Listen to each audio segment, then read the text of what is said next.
Hello children, welcome to Let's Learn Primary Basics.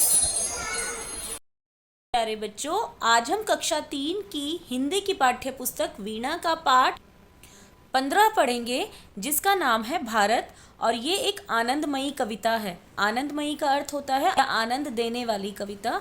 तो हम इसे आनंद पूर्वक ढंग से पढ़ेंगे और इसका अर्थ भी साथ की साथ समझते जाएंगे। हमेशा की तरह आपके हाथ में एक पेंसिल होनी चाहिए, जिससे आप कविता में आए नए शब्दों के अर्थ यहीं पर लिख सकें।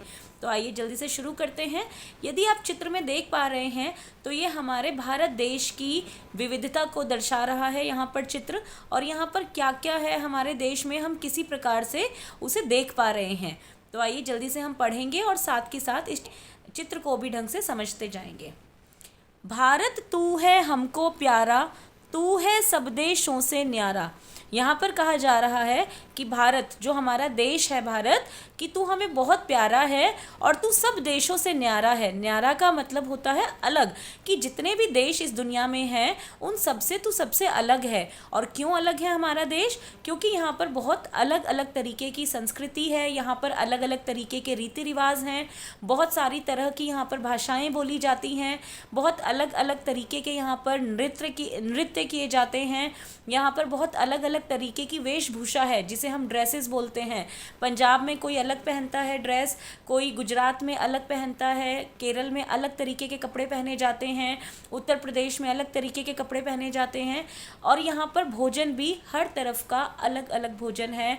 हम गुजरात में ढोकला खाते हैं, हम पंजाब में मक्के की रोटी सरसों का साग खाते हैं, हैदराबाद में बिरयानी खाते हैं, जयपुर में दाल बाटी चूरमा खाते हैं, हरियाणा में बाजरे की रोटी खाते हैं।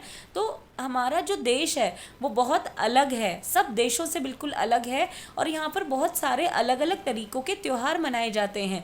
यहाँ पर अलग अलग धर्मों के लोग एक साथ मिलकर रहते हैं। तो इसीलिए जो हमारा देश है वो हमें बहुत प्यारा है और सब देशों से बहुत अलग है हमारा देश। आगे बढ़ते हैं। मुकुट हिमालय तेरा सुंदर, धोता तेरे चरण समुंदर।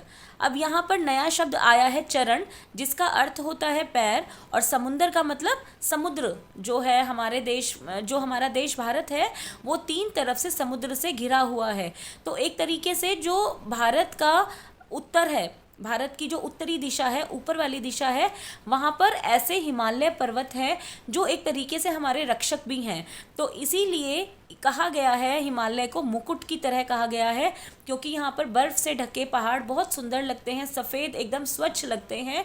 तो क्योंकि ये भारत की उत्तर दिशा में है, इसीलिए इस हिमालय पर्वत को भारत का मुकुट कहा गया है। और क्योंकि भारत का जो निचला हिस्सा है, अगर आप देखेंगे तो भारत नीचे से कुछ इस तरीके से है और तीनों तरफ वहाँ पर समुद्र है। यहाँ पर बंगाल की खाड़ी होता है, यहाँ पर अरब सागर होता है और यहाँ पर हिंद महासागर होता है। तो भारत के दक्षिण में तीनों तरफ से वो समुद्र से घिरा हुआ है। इसीलिए कहा गया है धोता तेरे चरण समुंदर, कि तेरे जो पैर हैं हे भारत देश, जो आपके पैर हैं वो समुद्र धोते हैं। तो इस तरीके से हिमालय को उत्तर दिशा में और समुद्र को दक्षिण दिशा में भारत के लिए दर्शाया गया है। आगे बढ़ते हैं। गंगा यमुना की है धारा, जिनसे है पवित्र जग सारा। अब यहाँ पर भारत की नदियों की बात कही है, और भारत की जो प्रमुख नदियाँ हैं वो हैं गंगा, यमुना, और भी बहुत सारी नदियाँ हैं, जैसे कोसी, ताप्ती, महानदी, गोदावरी। ये सभी भारत की नदियाँ हैं। सतलुज नदी है, रावी नदी है। तो ये सभी भारत की जो नदियाँ हैं, गंगा यमुना की जो धारा है, जब नदी बहती है तो वो धारा की तरह बहती है। तो ये जो गंगा यमुना की धारा है, इनसे पूरा जग, यहाँ पर जग का मतलब होता है दुनिया, और पवित्र का मतलब एकदम साफ, सारे जग को एकदम साफ कर देती हैं गंगा यमुना की जो धारा बहती हैं। आगे बढ़ते हैं। अन्न फूल फल जल हैं प्यारे, तुझ में रत्न जवाहर न्यारे।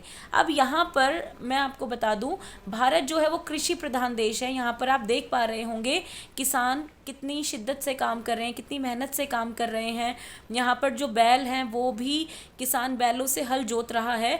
तो ये जो किसानों की मेहनत है, इससे हमारे देश में बहुत सारी प्रकार के अन्न, फूल, फल और जल, ये सभी उत्पन्न होते हैं। ये बहुत ही किसान मेहनत करते हैं, जिससे ये सभी हमारे देश में उपजाऊ भूमि है हमारे देश की। इसीलिए अन्न, फूल, फल से परिपूर्ण रहता है हमारा देश। और यहाँ पर कहा गया है तुझ में रत्न जवाहर न्यारे। रत्न और जवाहर का मतलब होता है जो बहुमूल्य पत्थर होते हैं, जैसे हीरा है, पन्ना है, रूबी है, माणिक जिसे हम कहते हैं। तो ये अलग अलग तरीके के जो जवाहर हैं, जो रत्न हैं, जो मणियाँ हैं जिसे हम कहते हैं, ये यहाँ पर भारत में पनपते हैं। आगे बढ़ते हैं। राम कृष्ण से अंतर्यामी तेरे सभी पुत्र हैं नामी। अब यहाँ पर राम और कृष्ण ने हम समझते हैं श्री राम जी और श्री कृष्ण भगवान, वो अंतर्यामी थे। अंतर्यामी का मतलब सबके मन की बात को जानने वाले थे। तो ये अलग अलग युगों में पैदा हुए, इन्होंने राक्षसों का संहार किया। तो इसीलिए कहा गया है कि राम कृष्ण से मन की बात जानने वाले इतने मर्यादा पुरुषोत्तम श्री राम कहे जाते हैं। तो जो तेरे पुत्र हैं, मतलब जो आपके भारत देश में लोग पैदा हुए हैं, जिसमें हम आदमी और औरतें सभी को शामिल करते हैं, तो वो जो सभी पुत्र हैं आपके, वे सभी बहुत नामी है। नामी का मतलब प्रसिद्ध है, उन्हें सब जानते हैं, पूरी दुनिया में उनका बोलबाला है। आगे बढ़ते हैं। हम सदैव तेरा गुण गाएं, सब विधि तेरा सुयश बढ़ाएं। सदैव का मतलब होता है हमेशा।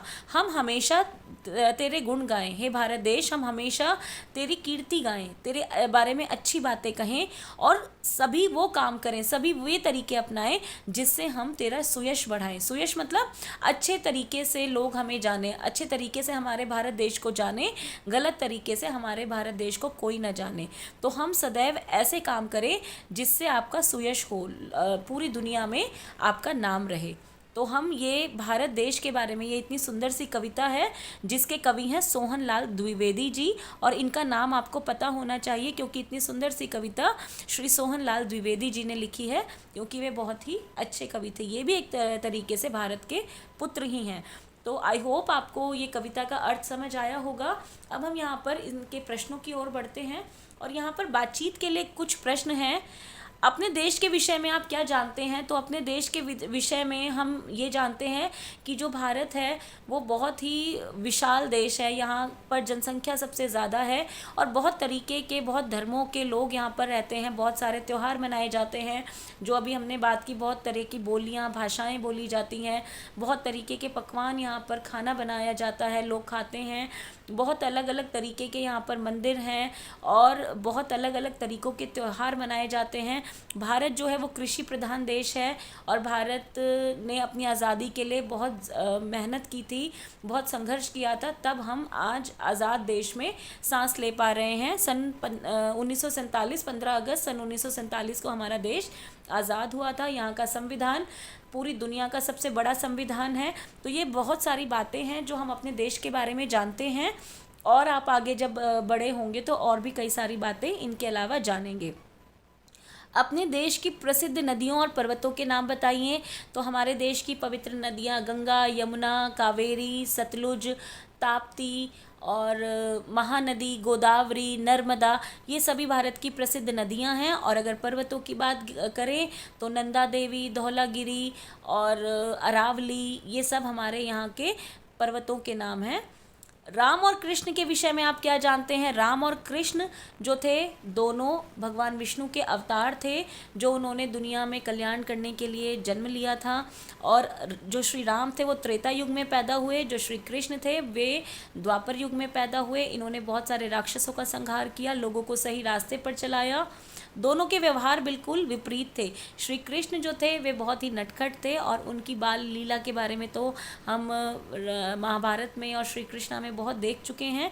और राम जी मर्यादा पुरुषोत्तम थे, बिल्कुल शांत स्वभाव के थे, और दोनों ने ही इस हमारे देश के लिए और दुनिया के कल्याण के लिए बहुत से कार्य किए। श्री कृष्ण ने कंस का संहार किया था, राम जी ने रावण का संहार किया था, और इन्हीं के उपलक्ष्य में हम बहुत सारे त्यौहार भी मनाते हैं जो हमारे देश में मनाए जाते हैं।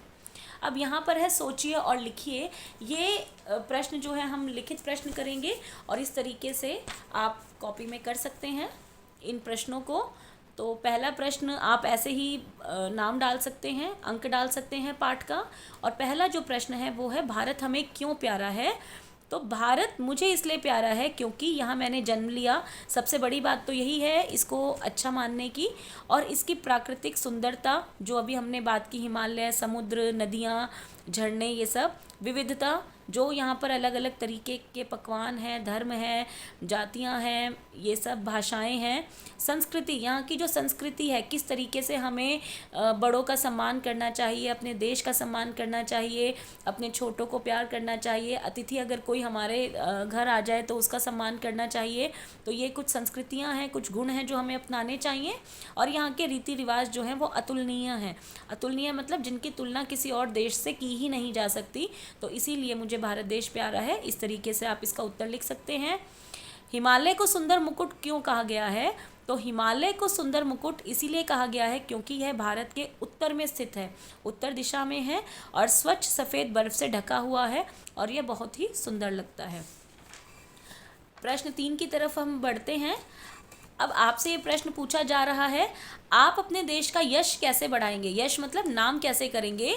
तो मैंने बच्चों से पूछा था तो कुछ बच्चों ने जवाब दिया था, उसी के आधार पे मैंने ये उत्तर बनाया है।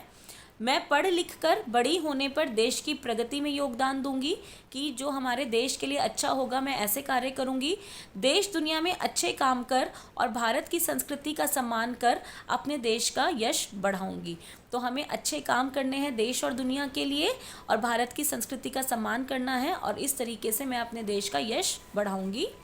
और लास्ट प्रश्न जो यहाँ पर है, अपने गांव या नगर के विषय में सोचकर लिखिए। यदि आप गांव में रहते हैं तो आप गांव लिख सकते हैं, शहर में रहते हैं, नगर में रहते हैं तो आप शहर लिख सकते हैं। मेरा गांव या शहर जहाँ भी आप रहते हैं उसका नाम भी लिख लीजिएगा। बहुत सुंदर है, यहाँ कृषि, बागवानी व साफ़ सफाई रहती है।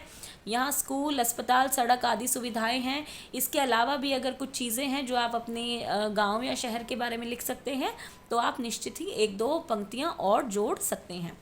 आगे बढ़ते हैं। यहाँ पर अब पुस्तक का अभ्यास है।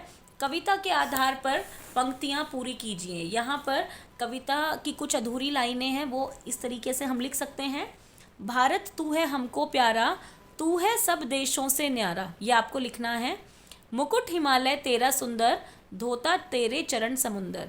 गंगा यमुना की है धारा, जिनसे है पवित्र जग सारा। अन्न फूल फल जल है प्यारे, तुझमें रत्न जवाहर न्यारे। राम कृष्ण से अंतर्यामी, तेरे सभी पुत्र हैं नामी। हम सदैव तेरा गुण गाएं, सब विधि तेरा सुयश बढ़ाएं। और ये जो पंक्तियां हैं ये हमने कविता में से ही लेकर पूरी की हैं, तो आप खुद भी कर सकते हैं और देखकर भी कर सकते हैं। आगे बढ़ते हैं। शब्दों का खेल में प्रश्न 1 है, कविता में आए समान ध्वनि वाले शब्दों की जोड़ी बनाइए। तो जो कविता में समान ध्वनि वाले जैसे तुकांत शब्द होते हैं उनकी जोड़ी बनानी है, लेकिन मैंने 1-2 शब्द अलग भी लिखे हैं जिससे कि हम ज़्यादा अपने शब्द भंडार में शब्द जोड़ पाएँ। तो पहला तो आपके लिए उदाहरण है प्यारा का न्यारा। यहाँ पर सुंदर का जो समान ध्वनि वाला शब्द था वो है समुंदर और हमने 2 और लिखे हैं अंदर और बंदर। तो ये अंदर, बंदर, समुंदर ये एक ही तरीके की आवाज़ वाले शब्द हैं। अब न्यारे का जो तुकांत शब्द था वो था प्यारे और हमने साथ में एक और जोड़ दिया है दुलारे। आप अपनी मर्जी से भी कुछ जोड़ सकते हैं। बढ़ाएं का जो तुकांत शब्द है वो है गाएं, जो कविता में आया है और हमने चढ़ाएं और पढ़ाएं अपनी तरफ से जोड़ा है। धारा का जो तुकांत शब्द है वो है सारा और नारा हमने अपनी तरफ से जोड़ा है। अंतर्यामी का जो तुकांत शब्द है वो है नामी और स्वामी हमने अपनी ओर से एक और जोड़ा है। अगर आप इनके अलावा भी कोई शब्द जानते हैं तो आप यहाँ पर लिख लीजिएगा, इससे कुछ ना कुछ आप नई बातें ही जानेंगे। अब यहाँ पर कुछ समान ध्वनि के शब्द दिए गए हैं जिनकी सहायता से हमें ये दी गई कविता पूरी करनी है। बहुत ही आसान है। देश की माटी देश की धूल। अब धूल जैसा जो शब्द है वो है फूल, इसीलिए हमने लिखा है खिलते रंग बिरंगे फूल। अपने देश का है विशेष अभिमान, मिलकर इसका रखे मान। तो मान और अभिमान से हमने यहाँ पर पंक्ति पूरी की है। जिसके हम गाएं गुणगान, वह मेरा भारत महान। अब यहाँ पर गुणगान के जैसा समान ध्वनि वाला शब्द था महान, इसीलिए हमने गुणगान और महान का जोड़ा बनाया है और ये शब्द लिखा है। आगे बढ़ते हैं। अब देखिए, ये तो खेल खेल में खोजे, तो ये शब्द ग्रिड दिया गया है जिसमें से आपको खुद ही कविता में आए शब्दों पर घेरा लगाना है। जैसे यहाँ पर भारत पर लगाकर यहाँ पर भारत लिखा है, तो आपको 8 शब्द और ऐसे ढूंढने हैं जो कविता में आए हैं। और ये मैं नहीं करूँगी क्योंकि इससे आपका मज़ा सारा ख़राब हो जाएगा। ये आप खुद ढूंढिएगा और खुद ढूंढ कर यहाँ पर उन्हें लिख लीजिएगा। अब आगे ये प्रश्न दिया गया है, कई बार हम देखते हैं एक ही शब्द को हम अलग अलग अर्थ में प्रयोग करते हैं, तो कुछ किस तरीके से हम इन शब्दों के अर्थ लिख सकते हैं, या किस तरीके से इन शब्दों के अलग अलग अर्थ हैं, एक ही शब्द के 2 अलग अलग अर्थ हैं, वो हमें लिखना है। तो आइए देखते हैं। फल का एक तो होता है फल, खाने वाला फल, और एक होता है परिणाम, कि हमारे कर्मों का फल क्या मिलेगा, तो वो हमारे कर्मों का क्या परिणाम मिलेगा, इस तरीके से हम यहाँ पर इसका इस्तेमाल करते हैं। आगे है जग, तो एक जग तो होता है संसार, दुनिया, और दूसरा जग का मतलब होता है जगना या जागना, और तीसरा मैंने एक और जोड़ा है, एक जग होता है बर्तन जिसमें हम पानी भरते हैं, जग में पानी भर दो, इस तरीके से। यहाँ पर है जल, जल एक तो होता है पानी, दूसरा होता है जलना। एक होता है कि मुझे 1 गिलास जल दे दो, मुझे 1 गिलास पानी दे दो, और दूसरा मेरा हाथ आग में जल गया, तो ये वाला अर्थ है जलना। आगे बढ़ते हैं। इस वाले प्रश्न में हम इन वाक्यों के जो अर्थ वाली पंक्तियां हैं वो हमें कविता से ढूंढ कर लिखनी है। भारत सब देशों से भिन्न है, तो ये अर्थ दर्शाने वाली पंक्ति है, तू है सब देशों से न्यारा, ये हमने कविता में से उठाई है। आगे है गंगा यमुना से सारा संसार पवित्र है, तो ये वाली पंक्ति थी, गंगा यमुना की है धारा जिनसे है पवित्र जग सारा, ये हमने कविता में से ही लेकर यहाँ पर लिखी है। हम सदैव तेरी प्रशंसा करें, और यहाँ पर एक कविता में पंक्ति थी, हम सदैव तेरा गुण गाएं, उसका अर्थ है ये। हम देश का नाम ऊंचा करें, तो सब विधि तेरा सुयश बढ़ाएं, ये था जो पंक्ति आई थी उसका अर्थ। अब यहाँ पर कविता में कहा गया है तेरे सभी पुत्र हैं नामी, तो यहाँ पर भारत के प्रसिद्ध पुत्र और पुत्रियों की बात की गई है, और यहाँ पर केवल 4 ही नहीं हैं, अनगिनत पुत्र और पुत्रियां हैं भारत के, जिन्होंने भारत के लिए बहुत अच्छे काम किए हैं। तो उनमें से कुछ जो नाम मुझे बच्चों ने बताए थे मेरी कक्षा के, वो मैंने लिखे हैं। पुत्रियों में लिखे हैं इंदिरा गांधी, जो भारत की प्रथम महिला प्रधानमंत्री थी, किरण बेदी भारत की प्रथम IPS अफसर जो थी, सरोजनी नायडू जिन्हें हम भारत की कोकिला, स्वर कोकिला भी कहते हैं, रानी लक्ष्मीबाई को तो सभी जानते हैं जिन्होंने झांसी के लिए अपनी जान कुर्बान कर दी थी। पुत्रों में नाम बताए गए थे महात्मा गांधी, जिन्हें हम बापू भी कहते हैं, जो हमारे राष्ट्रपिता हैं, भगत सिंह जिन्होंने केवल 23 वर्ष की उम्र में फांसी की सज़ा मिली थी और वे फांसी पर झूल गए थे, चंद्रशेखर आज़ाद जिन्होंने भारत की आज़ादी में बहुत ही महत्वपूर्ण योगदान दिया था, और APJ अब्दुल कलाम जो कि भारत के मिसाइल मैन भी रहे, और इन्होंने भारत के लिए मिसाइल भी बनाई, और ये हमारे देश के राष्ट्रपति भी रहे। आगे बढ़ते हैं। कविता में एक पंक्ति आई थी, तुझ में रत्न जवाहर न्यारे, तो रत्न का अर्थ मैंने आपको बताया था मूल्यवान पत्थर, और उनके छोटे छोटे टुकड़े जो होते हैं उन्हें हम रत्न बोलते हैं। तो कुछ रत्नों के नाम यहाँ पर हैं जिन्हें आप जान सकते हैं। ये होता है हीरा, जिनसे अंगूठी बनती है, मोती जिससे माला भी बनती है, अंगूठियाँ भी बनती है, और कानों के टॉप्स भी बनते हैं। नीलम नीले रंग का होता है, हरे रंग का होता है पन्ना, और ये होता है ऑरेंज कलर का होता है मूंगा, और लाल रंग का होता है माणिक, और ये माणिक मैंने भी पहना हुआ है हाथ में क्योंकि ये बहुमूल्य रत्न है। तो ये कुछ रत्न हैं जिनके नाम आपको पता होने चाहिए। अब यहाँ पर अगर आप आगे बढ़ेंगे तो आप अपने लिए एक मुकुट बना सकते हैं, रंग बिरंगी कागज़ और कैंची की सहायता से आप कुछ इस तरीके से इन्हें काट सकते हैं, और फिर यहाँ पर ग्लू लगाकर आप उसे चिपकाकर अपने लिए सुंदर सा मुकुट बना सकते हैं। तो ये भी कलाकारी आप खुद ही कर सकते हैं, बहुत सुंदर करते हैं बच्चे कलाकारी, हमने देखा है। और यहाँ पर अगर हम आगे बढ़ेंगे तो यहाँ पर आपको भारत का राष्ट्रीय ध्वज, और भारत के राष्ट्रीय ध्वज का नाम होता है तिरंगा। यहाँ पर सुंदर सा भारत का राष्ट्रीय ध्वज तिरंगा बनाइएगा और उसमें रंग भरिएगा और जय हिंद लिखिएगा। तो हमने भारत के बारे में आज कितनी सारी नई बातें जानी, प्रश्न उत्तर किए, अभ्यास किया। आई होप आपको ये कविता समझ आई होगी, ये प्रश्न उत्तर सभी समझ आए होंगे। तो अगर आपको वीडियो में सब समझ आया हो तो वीडियो को लाइक ज़रूर कीजिएगा, चैनल पर नए हैं तो सब्सक्राइब कीजिएगा। Till the next video, keep learning, stay healthy, bye bye.